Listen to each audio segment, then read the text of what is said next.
Hi, Misha here, and recently talked about the Finnish Civil Guards M28 and M28-30 rifles, Mosin guns, in 7.62 by 54R, or rather the Finnish chambering 7.62 by 53, as they called their particular loading.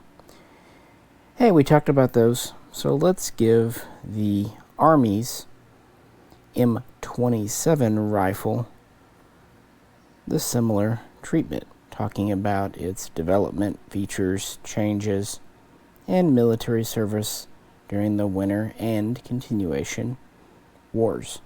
Why not? Of course, before 1918, Finland was part of the Russian Empire and gained its independence, and so its army, as well as civil guard, was young. They inherited a lot of Mosin 1891s from their former authority, and for a brief time that's just what they rolled with. Plus they had some Mausers and other things they acquired from other European nations. But they wanted to kind of do their own thing. And there was a debate in the mid-20s, should we basically just use Mosins, upgrading them in minor ways, or should we develop our own rifle or adopt something else from a foreign power? As far as manufacturing in Finland, their first efforts to manufacture their own barrels were back in 1922 at Tikka. They were not terribly successful. They went back to the drawing board a bit, bought some new machinery, played around. They did purchase some barrels from other places like Belgium, Germany, eventually Switzerland, SIG.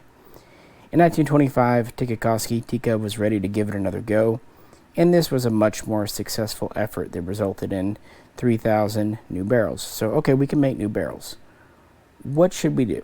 Which course of action to take for the Finnish Army's rifle? They basically split the difference.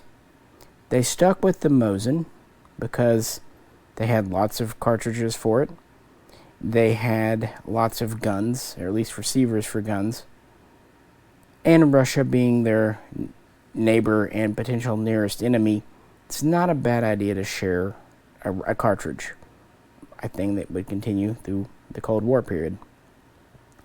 But they didn't want to just rework the Mosin.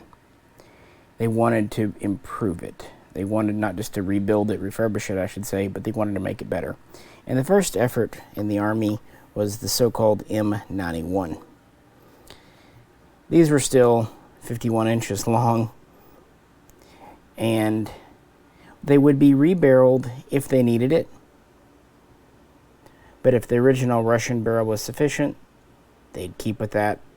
They would slightly rework the rear sight from the Russian Arshin to the Finnish meter standard and improve a little bit. There's different types of rear sights you can find on these. And they would use different stocks, usually going to a thicker, heavier stock, a splice stock. Sometimes, like on this one, a thicker rear. And they would polish up the trigger a little bit. And as you see on mine, sometimes they would add metal hangers for a more traditional sling instead of having leather dog collars. Makes sense. And they would build the first of these reworks in 1926, running through 1927, mostly using Tikka barrels, sometimes some Belgian barrels. Later on, some M91s would get barrels from VKT during the wars. But this is still a big, heavy gun, and it doesn't have a lot, so it was a step. Now, the Civil Guard, their first effort was the M91-24, or just M24, which was basically very similar to this, but with a different barrel. Often they have what they call the stepped barrel, so it can take the socket-style bayonet. But now we get to this rifle. We often attribute the makers of M27s to either Tikka, or VKT, letter Valmet. That's not exactly true. It's actually that's who made the barrels for these. The actual assembler would be government depots and they were typically numbered AV. AV1 was the main depot in charge of assembling M27s, with AV2 and AV3 assisting. AV1 and AV3 would also build M91s for the Army. So yeah, keep that in mind. Manufacturers actually of the barrel, the receivers would all be original Russian ones or American made. You actually find a lot of New England Westinghouse and Remington receivers on Finn guns. Pretty cool. And once in a blue moon, you'll find a round receiver that was done during the Continuation War, but I digress. The new pattern was quite interesting, and it was one of the first Mosin short rifles. The main focus, the primary focus, was the barrel, replacing worn-out Russian barrels or just kind of loose spec Russian barrels with higher quality ones made from Tikka. And they went down nearly 5 inches, giving us a barrel around 27 inches long. Again, very much a short rifle, even a little bit shorter than an M9130, giving an overall length of about 46.5 inches. But this is a heavier barrel, so we're not really saving weight. So shorter but heavier. And we have a new front sight that has true protectors, unlike on a Mosin. We also have an all-new end cap, but I'm going to talk about this a little bit later. And we have a new bayonet lug for a knife-type bayonet, a puka type, that slots on kind of a Mauser-style lug. They also would further rework the rear sight, giving the 2 screws in the back and more support on the bottom, just to further rework to kind of match the front. Because of the new barrel and sights, this required a reworking of the handguard, the forearm. And moving back here, we have a few internal changes. A secondary spring was added to the trigger to give a much more consistent and smooth pull. Not exactly light, but much smoother and more consistent than you'd find even on a Finn M91. They also reworked the sear and to some extent the feed interrupter disconnector for the Russian magazine. Original 1891s, because of the rimmed round and the design in here, did have some issues. And we had one other kind of ambitious change. They took original Russian bolts and they added wings to the back here. And those would go into slots inside the receiver. And this was hoped to guide it in and out, keep it more stable, both to make it easier for the user to manipulate, especially in the cold, and maybe to improve accuracy by stabilizing the bolt a bit more.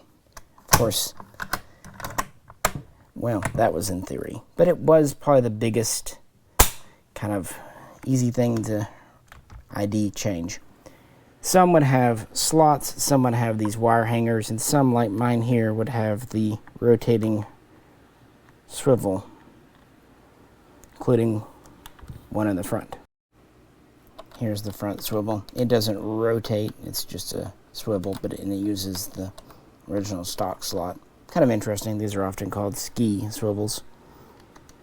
Lots of variations on Finn guns.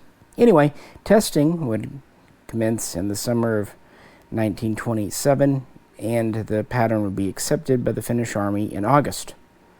Tikka would set to work making barrels, and the first assembled guns from AV1 would be accepted by the Army in December of 1927, meaning it did get into service the first year, but only about 800 barrels were produced by Tikka, and not all were assembled by the end of the year, meaning that, for all intents and purposes, it was 1928 before these started to make it to any number of troops. Now, the idea, they wanted to produce 120,000 of these M27s for the frontline professional troops, meaning second-line soldiers, reservists, volunteers, would still be issued M91s.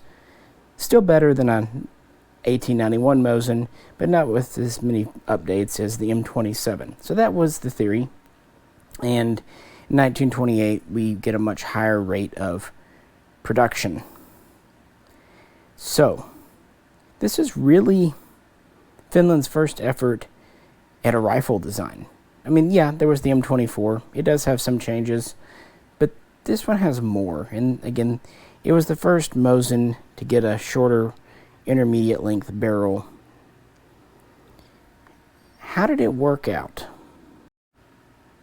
Well, testing and trials revealed a much nicer trigger, easier to use sights, and better accuracy. But once they got into the field, those wings in the bolt, they didn't really add anything, but they did take away.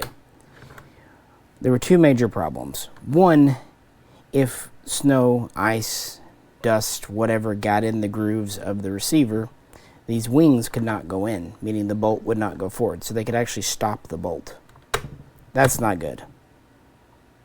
And it's such a small hole, it's not something you could just easily wipe out with your finger. Secondary, it meant that bolts were not interchangeable. Now, a wingless bolt from, say, an M91 would definitely fit in this. But a bolt with a wing from an M27 would not fit in either an 1891 or a 91. And they really wanted interoperability of parts like that.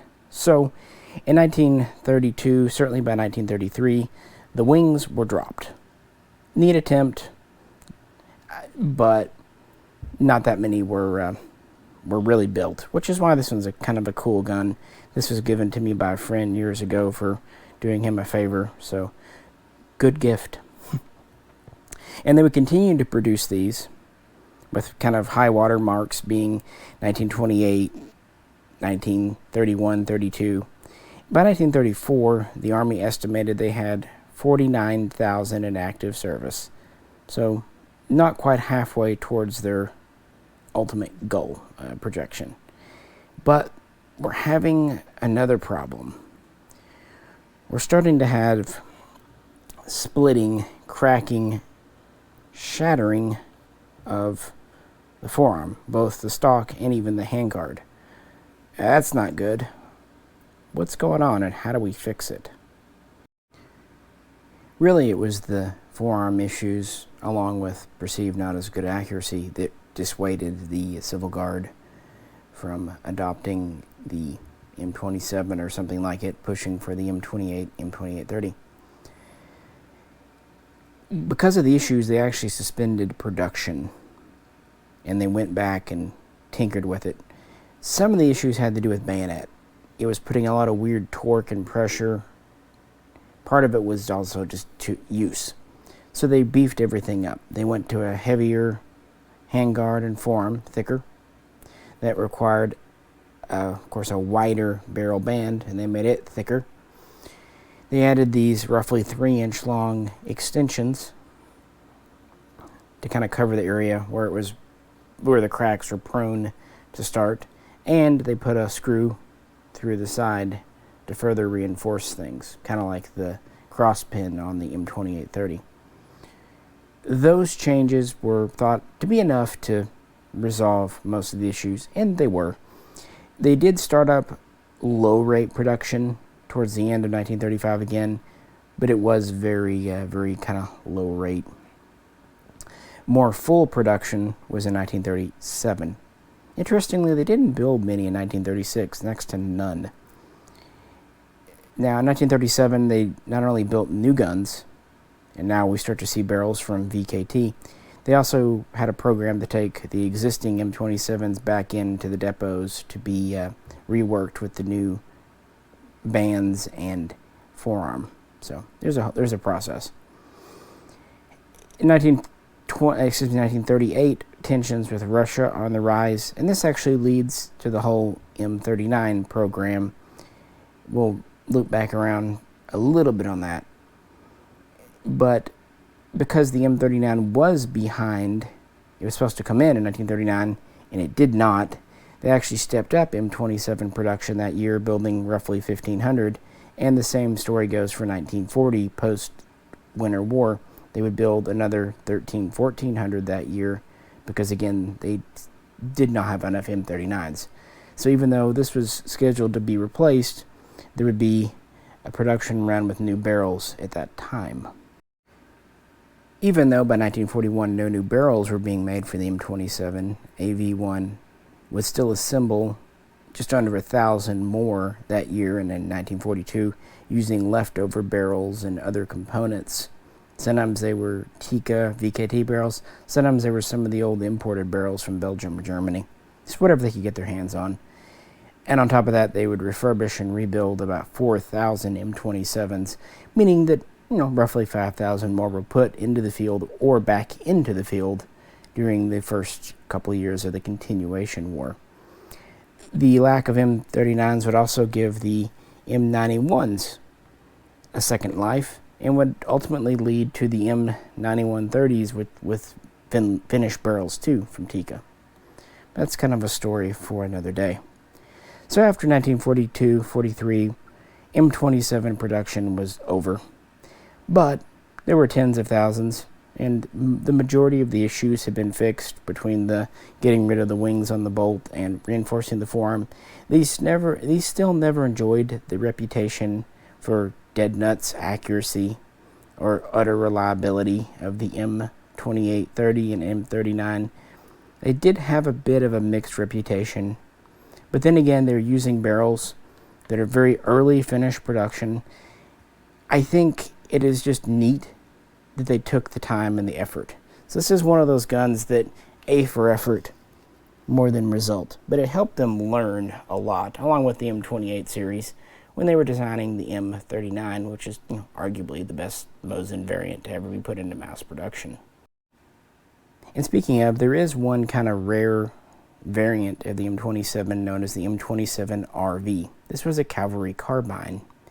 It was adopted in 1933 and made in very small runs up to about 1937. It had a 20.5-inch barrel, so much like in the Mosin M38, and it had a turn-down bolt with kind of a checkered underside because it was meant to replace the Kar 98A.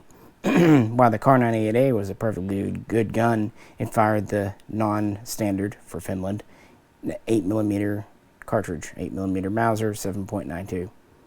So they wanted to standardize. This is very important for this military.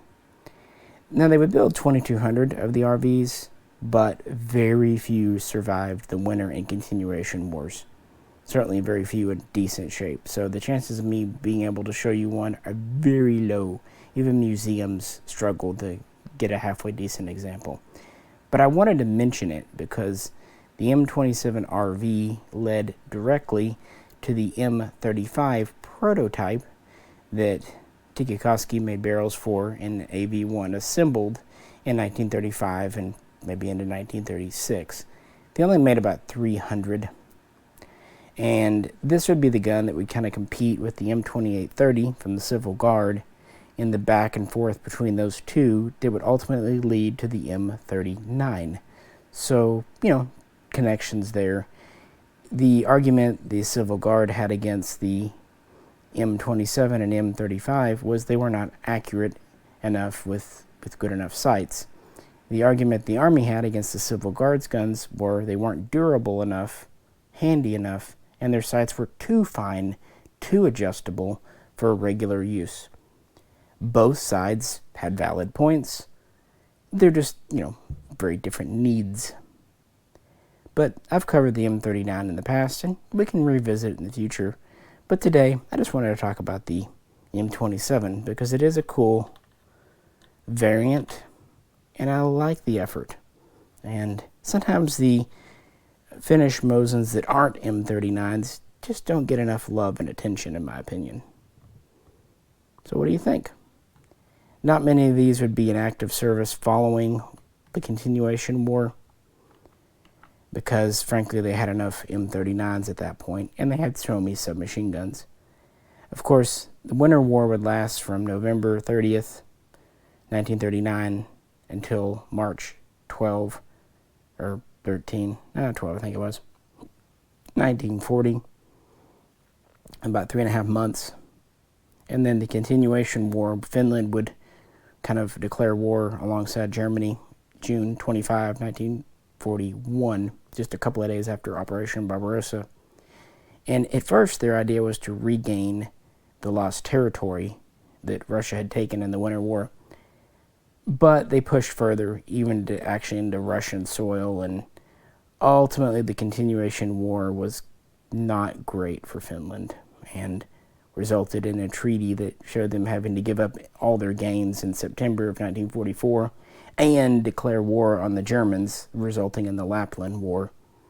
And I just mention these because the guns were still in service then, but after effectively 3 different wars, there weren't very many left in great shape, and they just didn't have the reason to rebarrel and remodel these in the late 40s.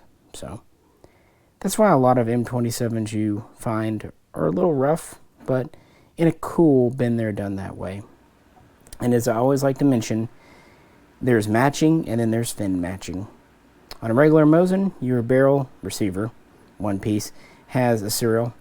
Your floor plate, which is basically for your magazine trigger group, has a serial. And your butt plate on top here has a serial, which kind of stands for the serial for the stock too. And of course your bolt has a serial. Well, fin guns, because they're built from reworked and scrubbed parts, at most you're usually going to find a serial number on the barrel receiver and a serial number on the bolt. Typically the floor plates and the butt plates are either crossed out numbers, mismatched, or just scrubbed. Very rarely will you find all 4 numbers matching on a Finnish gun. It's just not what they did. Bolt and receiver / barrel match, great. Put it in the field, shoot at some Russians. So yeah, I just felt like revisiting this gun and giving it its due. What do you think? It's a cool gun. I guess I'm kind of telling you what to think there, but it really is. They're very cool, very neat, and packed with history. Anyway, appreciate you hanging out. If you could, please do like, share, and subscribe. And if you'd like to help support the channel, please check out the link to the Patreon page. This is Misha. Catch you very soon. Next time.